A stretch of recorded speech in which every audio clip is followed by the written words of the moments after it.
Sadly, we don't have any team-up episode for this season. While I'm not fond of the Overdrive team, they were still Power Rangers, and there were plenty of episodes where I can say I liked them, and it's always nice to see the groups interact with each other. And there was certainly a door that was left open for a team-up, since Miratrix is the only one of the villains who wasn't dead, just imprisoned. Like with so many other episodes where there isn't a team-up, I suspect it's budgetary, though an additional reason would probably be the writer's strike. Other writers brought on to handle the workload of the show would probably mean a lack of interest to pursue a team-up of any sort. Next up in the Pow Pow Masters is Master Finn, RJ's father. I'll get into the issues there during the character section, but needless to say, there are some issues between the two. But he does teach Casey to use his twin sabers and gives him the Shark Zord. The story continues in the two-parter Ghost of a Chance. Jellica tells Daishi he's reached a pinnacle of his power and Carnosaur returns, the two overlords encouraging Daishi to take on the Rangers head-on. The three Rangers, overconfident with their recent victories, figure they'll be able to beat him. Naturally, Daishi doesn't even break a sweat defeating them. It's only RJ stepping in that saves them from being killed. He surrenders himself to Daishi as a prisoner and the villains leave. Daishi says the Rangers are irrelevant without their master to guide them, but Camille points out that they've found other masters before. However, Jellica says that the three Prey Shui masters they've met previously were the only ones left on Earth. Damn, if only there was a giant tiki head somewhere on Earth who could also guide them. And by guide them, I mean give them things at random. When RJ had surrendered himself, he told the Rangers they knew what to do, and since earlier in the episode RJ had told them to go back to basics, Casey figures that he meant they should return to the Forbidden Room, where this all started. Once they arrive there, they examine the stone mural on the wall, which depicts the three masters they've already learned techniques from, but also see other masters on it too. Those are the other Pai Shui masters. Master Mao! Well, sweet jolly fucking ranchers, I bet your mom wishes she had swallowed you! Mao informs them that the other masters were destroyed in a battle long ago and exist now only in the spirit realm. The Rangers want to head there and seek their help, but refuses to take them there since no one returns from it. I'm not so certain about the accuracy there when they are literally talking to a ghost. RJ, meanwhile, is prepared to be executed via combat so as to make a big spectacle for the evil forces, but he keeps up his usual demeanor as he waits for rescue by the Rangers. Speaking of, the Rangers finally convince Mao to let them in, and they step into the swirling tornado of death. Naturally, they are immediately attacked by their new masters upon entry. In order to gain new power from the masters, the three are forced to confront their own personal fears. Unfortunately, it's not some deep character insight. Lily is afraid of spiders, Theo is afraid of karaoke, or at least of looking like a fool, and Casey a monster in his closet from his childhood. In the meanwhile, RJ and Daishi begin their battle, with RJ just barely holding his own against Daishi, not actually bothering to fight back, just block to delay matters and prevent Daishi from stealing his own animal spirit, the wolf. Unfortunately, that tactic gets him thrown around. Although amusingly, the one time it would be appropriate for Flit to actually be on hand, he's nowhere to be found. And in a complete reversal of the previous episode, where they said the Rangers were irrelevant, the Overlords decide to keep RJ alive to lure out the Rangers. Huh. With the Rangers overcoming their fears, the three dead masters declare that they've earned their spirits, but it's impossible for them to leave. However, when the masters learn that Daishi has escaped, there are times when even unbreakable rules can be bent. You may return. Go back, knowing that your animal spirits will now be stronger than you've ever imagined. Well, that was stupidly easy. Is that just the thing now? You just have to tell these assholes some evil force has escaped and they'll let you go? The Rangers return to deal with Daishi, while at the same time, Fran hears the TV still on in the command dojo and heads there to turn it off. And sees the Rangers morphing. Well, considering she saw Casey morph before without consequence, I fully expect her to get her mind wiped by the end of the episode. The Rangers fight Daishi again and are once more handed their asses, but Casey decides to try tapping his new power, which unlocks Jungle Master Mode, basically a palette swap upgrade of his outfit. The others follow suit and actually look pretty good.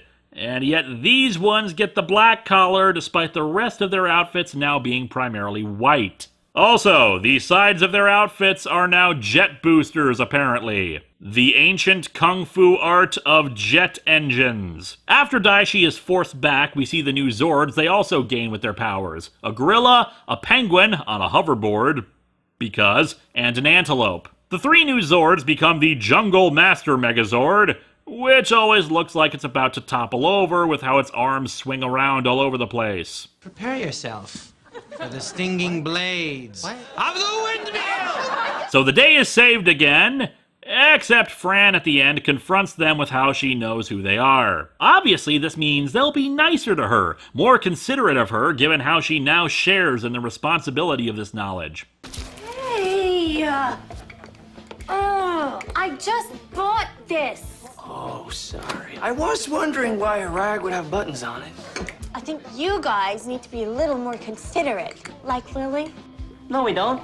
Lily's considerate enough for all of us. Why do I suddenly have the urge to say shut up, Dax? In this episode, Bad to the Bone, we see RJ suddenly have a sharp twinge of pain in his chest, the same spot where Daishi had, during their battle, struck him and nearly pulled out the wolf spirit. Daishi, upset by his failure against the upgraded Rangers, berates the Overlords over the fact that, despite all the training he's been given, he's still not victorious. While the Overlords kick his ass for his insolence, they admit he has a point and grudgingly decide to resurrect the final Overlord, Grisaka. No one's happy about this, since he's apparently untrustworthy, even warning Camille to be careful when she resurrects him.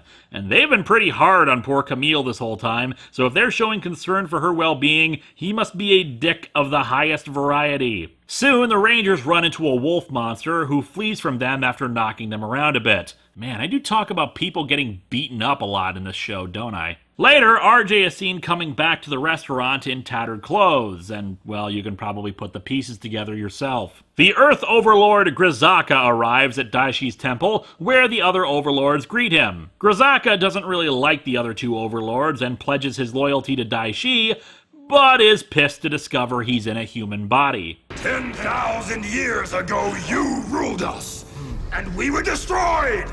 Now you're human, even weaker. From now on, I'm in charge! Daishi is quickly defeated, and the other Overlords ask him to train Daishi in his power.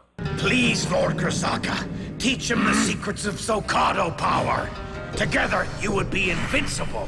I am invincible without him.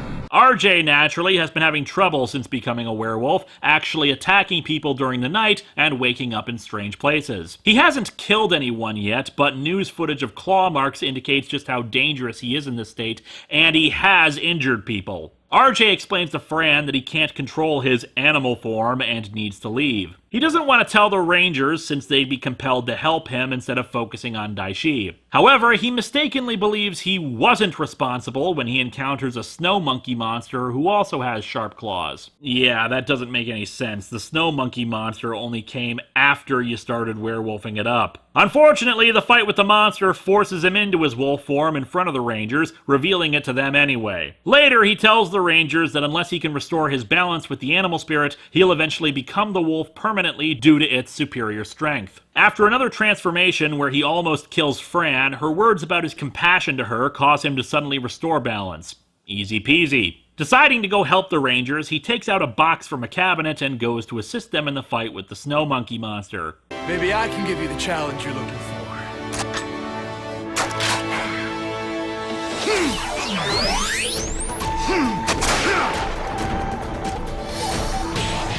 Jungle Beast! Spirit Unleashed!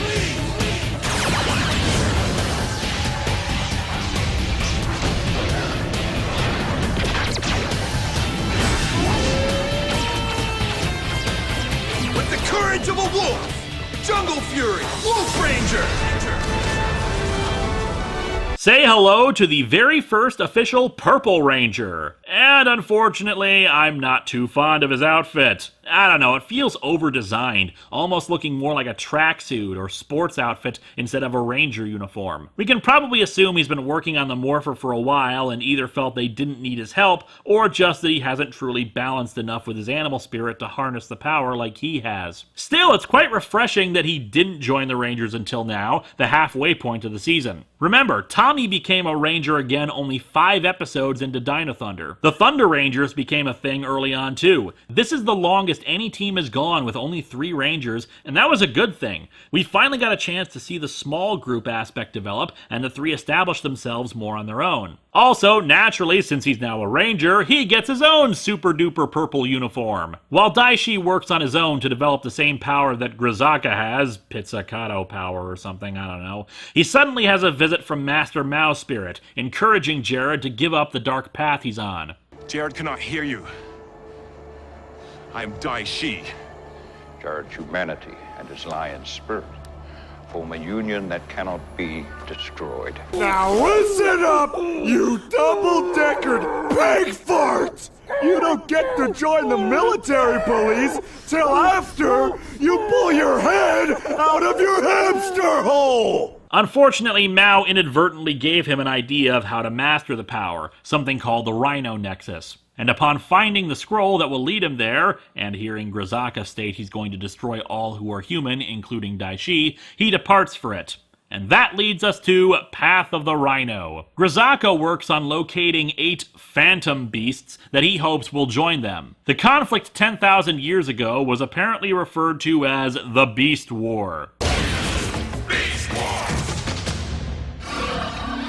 Of course. But anyway, the Phantom Beasts were enemies of the Overlords during that, but Grisaka figures they lost the war because they were divided, but that by resurrecting them, they'll be grateful and be willing to join forces. Meanwhile, this guy arrives to dick with the team. Inspector Fuller, Health Department.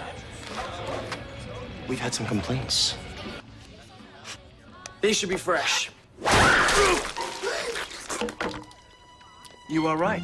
However, RJ comes in and reveals that this is Dominic, an old friend of his from the Ping Pong Society. He's been nomadic for a while now, having left the academy years ago with Master Mao's blessing since he needed to find his focus. He never found it, so he's been traveling with only books as his company, so he hits it off with Fran pretty easily. Dominic soon witnesses the team morphing, not that it was that much of a secret since RJ told him about Daishi's escape, and steps in to help them against the monster. Unfortunately, his efforts almost get an innocent bystander hurt. He wants to join the team, figuring that here he has a purpose. I feel like I've wandered in the dark for 6 years. And today the sunlight finally hit my face. I don't think that's a good idea. Everything's a big game to you. Someone would get hurt. Please, give me a chance.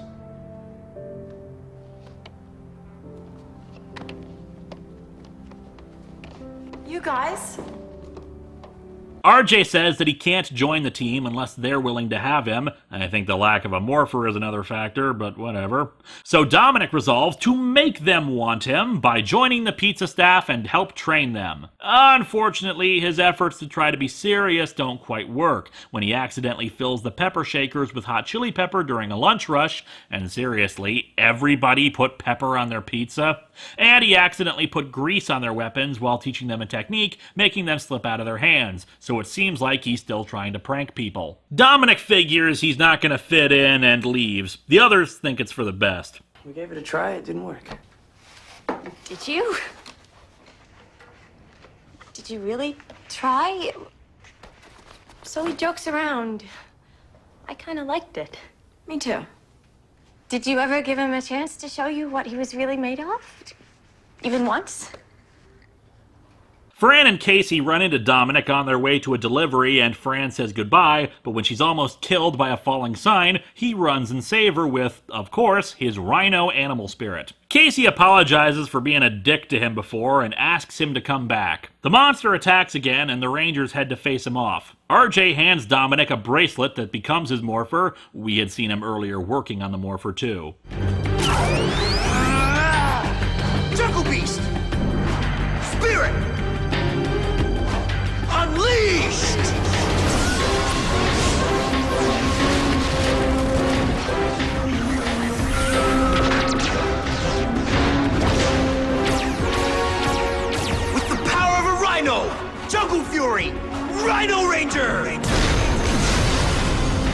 By contrast to the Wolf Ranger, I friggin' love the Rhino Ranger outfit. I admit it probably should be gray instead of white for a more general rhino color, but the overall look is still great, reflecting a martial arts gi in the overall look with great color balance with the black highlights and orange trim. Hell, even his collar matches colors properly. The helmet is badass too. You can actually use it as a weapon. It is kind of strange in that regard that his morpher is also his weapon, a blade that swings out from the morpher. It feels like his helmet should be his primary weapon. That being said, the morpher part of it is both cool and stupid. You understand why it's hidden in the bracelet because at least the sunglasses and wolf morpher are fairly inconspicuous. The rhino morpher is friggin' huge! And it actually makes sense in that regard since RJ would have had to put it together very quickly and didn't have time to refine it properly. Path of the Rhino is a very different sort of new Ranger introduction. Usually with the 6th Ranger idea, it's meant to show off how badass they are or how mysterious someone is, but Dominic is imperfect.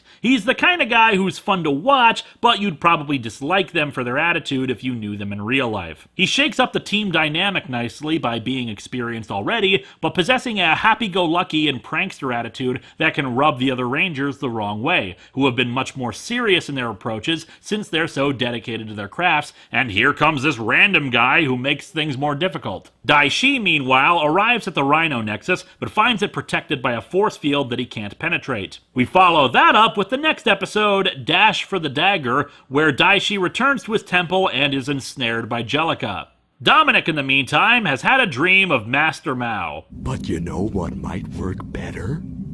Go the fuck to sleep! Actually, it's a flashback dream of when he left the academy, where Mao gave him a control dagger, an ancient blade that would help guide him on his path. RJ says that the dagger is actually for the Rhino Nexus, which would allow him to enter the force field. Dominic figures he's destined to go claim the Rhino powers within the Nexus. Unfortunately, Daishi learns about the control dagger from the Overlords, who mock his efforts to get to the Nexus and once more beat the crap out of him. Before Dominic can go there and claim the powers, Camille gets the dagger from him. She gives it to Daishi, who escapes from the dungeon and races towards the Nexus in... Race to the Nexus. The Rangers fly out to the Nexus via the Megazord. The Overlords, in the meanwhile, begin constructing a structure as part of the resurrection of the Phantom Beasts. They also head out when they become worried that Daishi may have gotten his hands on the control dagger. They intercept Daishi and Camille on their way there. Once we fought side by side, and it was you who brought us back to life. But you have betrayed us! You're the assholes who betrayed him and took over his temple! Grisaka grows giant size to end Daishi, but the Rangers arrive to distract him. You're not getting the dagger, Grisaka! Right, guys? Right! I'll have to look again, but I'm pretty sure you guys have never met Grisaka. In fact, I'm almost damn certain you were never told he was around, nor that the Overlords had taken control of things. I will destroy the Rangers with my bare claws! Ha! Double meaning. Grisaka's Zocalo powers expel them from the Megazord and demorph them, but the Overlords are attacked by the Guardians of the Nexus. Sand snakes! Who shall we have worm sign the likes of which even God has never seen? The other Rangers stay behind to deal with Carnosaur, while Dominic heads off after Daishi, but is intercepted by Jellica. As such, Daishi makes it past the force field and into the Nexus. After very fierce battles, Dominic finally makes it to the Nexus himself. Daishi tries to gain the Rhino powers, but they reject him, allowing Dominic to finish the job. And thus it unleashes his Rhino Zord, which of course can transform into another Megazord. With the new Megazord, they're able to completely destroy Carnosaur. However, it seems that feedback from the control dagger was able to give Daishi new powers as well. The next episode, Arise the Crystal Eye, has the Rangers figure out the plan for the Phantom Beasts and the crystal eyes that will resurrect them. Of course, just to really illustrate how they are not connected to the Overlords at all, they're worried about Daishi being the one to resurrect them. Speaking of, with Daishi's power upgrade, he comes back to his temple and reclaims it from Grisaka, who decides it's not worth the energy to fight him. Daishi also discovers the plan with the crystal eyes and, through Camille, learns that an archaeologist has gotten her hands on the remaining 5. Camille obtains them when Casey elects to save the archaeologist from some Rinshi instead of the eyes. He pursues and gets into a fight with Daishi, getting away with the 5 while Jellica escapes with the remaining 3. The other Rangers take on Grisaka, who's come to the city to gather fear energy and get more powerful, but he's simply too much for them. Casey arrives and is inspired by absolutely nothing to combine the claw booster of his Jungle Master mode with Dominic's Rhino Morpher, further inspiring the Rangers to fully combine all their weapons in a single attack. Then, the combined power of all their Zords together stampede over Grisaka, finally defeating him as well as knocking him through several buildings, which I'm sure were totally just in the abandoned buildings district. While Jellica only has 3 of the crystal eyes, she decides it's still worth it to resurrect them, and thus does so in the following episode, Fear and the Phantoms. The Phantom Beast Generals are Snapper, a snapping turtle, Weiger, a white tiger, and Scorch, an Avalon dragon. The inspiration for them actually comes from the Chinese 4 symbols, or the mythological Chinese constellations of the Azure dragon, the black tortoise, the white tiger, and the vermilion bird. Jellica commands them to deal with Dai Shi. However, when they go to confront him, they instead attack Jellica and destroy her, pledging themselves to Dai Shi and ask him to become the Phantom Beast King. For years you tried to destroy me. Why should I trust you now? In the ancient war, we would have won if we'd followed you, Dai Shi. You want my trust? You'll have to earn it. Together with our warrior Sonimax, we shall prove our loyalty. Tell us what to do. Bring me the 3 masters. Master Swoop is taken first, causing the other Rangers to go to the other Masters to check on them. It seems they actually have been keeping up with the Masters off-screen, which I suppose makes sense. They're not going to master these weapons overnight, and they can all benefit from additional training from more than RJ. It's a pity there isn't some kind of academy to train more students or anything. RJ goes to see his dad and notices a strange telescope that's closed up. Don't open it. What? What's in there? Let's just say it's a little light, in case things get dark. As soon as RJ leaves to go help the others in an attack, his father is taken. Lily makes it in time to reach Master Fant before he's taken, and the 2 fight Snapper, but of course he's too much for them and he gets away with Fant. The Rangers then battle one of the Phantom Beast's monsters, all of whom are based on the Chinese zodiac, but the Zord battle is interrupted by Snapper appearing and using his Rinzin power to effortlessly toss them all aside. With the 3 masters taken, Dai Shi and the Phantom Beasts perform a ritual using the crystal eyes on them. The Rangers, upon realizing that Master Finn has been taken as well, consider what to do. They even float the idea of going to Dai Shi's temple to fight them directly, but RJ is curious why they would take the masters to begin with. And then...